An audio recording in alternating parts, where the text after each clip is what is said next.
Today, I'm gonna be telling you how broken V1 Boobin Summeretto is and how dogshit Aventuring is in comparison. But before that, if you're saving up those stellar jades for the next big banner, then listen up.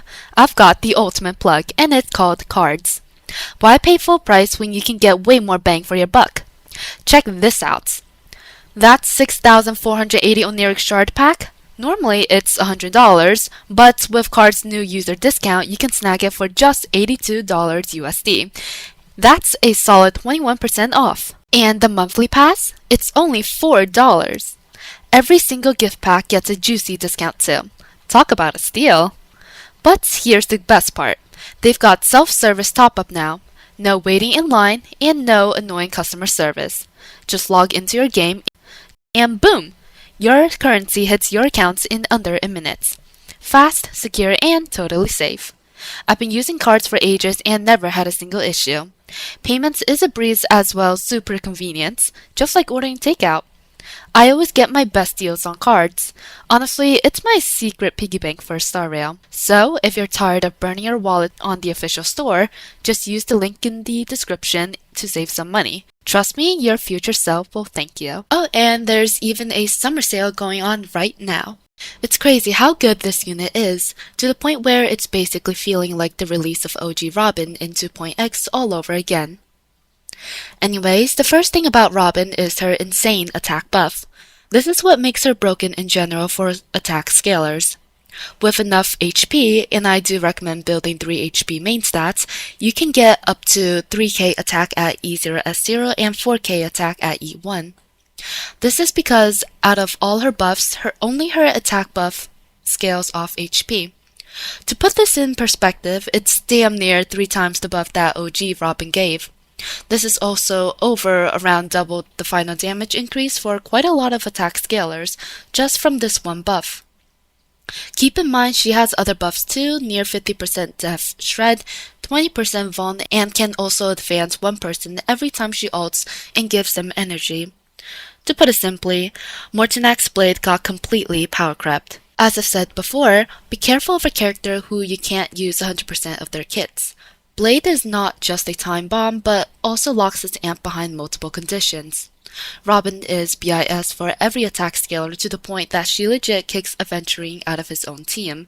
He literally got cut in half like Gojo at this point.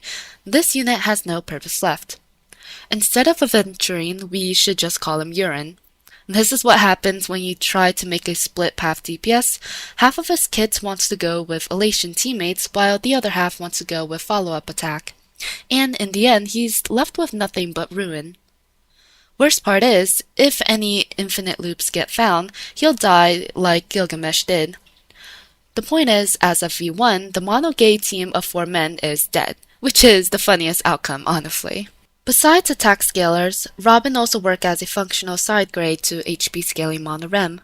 This is because that team has buffs for her, and you don't need to keep building multiple HP main stat for her as her buff of them doesn't scale off of HP anymore.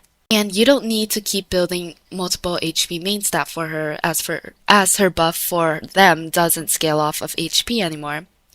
Meaning, Robin becomes a sub-DPS in that game to compensate for having lesser buff than for attack scalers. Her light cone is also the most broken piece of light cone in the entire game by a significant margin. It enables way too many 0 AV techs, even at S1. RMC can now move at 0 AV.